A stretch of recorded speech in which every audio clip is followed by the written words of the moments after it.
A Istrana questo pomeriggio non sono stati gli Eurofighters a sorvolare il centro della cittadina, ma i coriandoli.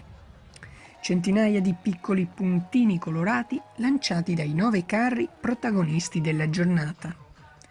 La partenza alle 17:40 dal centro sportivo comunale, un orario inusuale, non di primo pomeriggio né di sera, ma che ha accompagnato al termine la giornata di festa partita alle 14:30 con le baby maschere in piazza Franceschetti.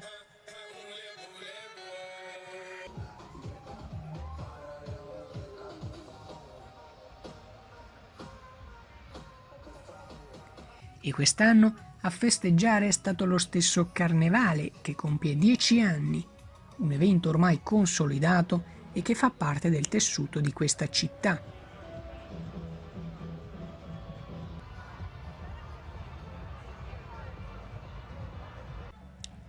Chiuso un tratto della strada statale Postumia per consentire il transito dei gruppi allegorici, con il traffico che è stato deviato per un itinerario alternativo. E se il traffico non ha creato problemi, qualche problemino l'ha creato la pioggerellina che ha bagnato a sprazzi la Marca.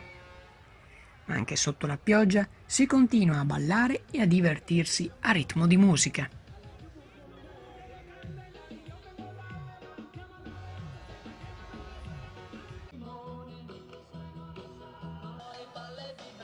Giovedì su Premium 2 la sintesi dell'evento.